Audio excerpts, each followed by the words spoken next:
उपमुख्यमंत्री एकनाथ शिंदे हे दिल्ली दौऱ्यावर आहे। शिंदेंच्या दिल्ली दौऱ्यावरून आता राजकीय चर्चांना मात्र उधाण आल्याचं दिसून येतंय।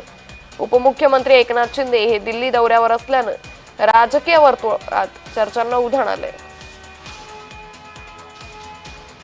2 दिवस नक्कीच आम्ही दिल्लीमध्ये होतो। राहुलजी शेवाळे देखील आमच्या सोबत होते। काल आम्ही निवडणूक आयोगाने जे आम्हाला निमंत्रण दिलं होतं, लोकशाहीमध्ये मतदानाची प्रक्रिया आहे त्याच्यापेक्षा सक्षम कशी करायची या संदर्भामध्ये जे शिवसेना पक्षाचं म्हणणं मागितलं होतं, त्यासाठी माननीय एकनाथ शिंदे साहेबांनी मी असेल, शंभूराज देसाई असतील, राहुलजी शेवाळे असतील, मिलिंदजी देवरा असतील, त्या चौघांना त्या ठिकाणी पाठवलं होतं। शिवसेना पक्षाचं नाव आणि चिन्ह प्रकरणाची अंतिम सुनावणी 20 ऑगस्ट रोजी होणार होती। मात्र विधेयकांच्या प्रकरणाला मंजुरी देण्याबाबत राष्ट्रपतींच्या संदर्भाची सुनावणी 19 ऑगस्ट पासून सुरू होणार आहे आणि काही आठवडे चालेल।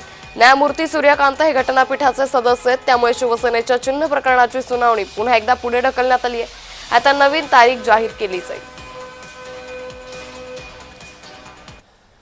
शिवसेना पक्ष आणि चिन्हाचं प्रकरण जे 20 ऑगस्टला लिस्टेड होतं सुप्रीम कोर्टामध्ये जस्टिस सूर्यकांत यांच्या समोर फायनल डिस्पोजलला, ते आता 20 ऑगस्टला होणार नाही, कारण 19 ऑगस्ट पासून एक घटनापीठ बसतं आहे ज्याच्यात जस्टिस सूर्यकांत पण आहेत।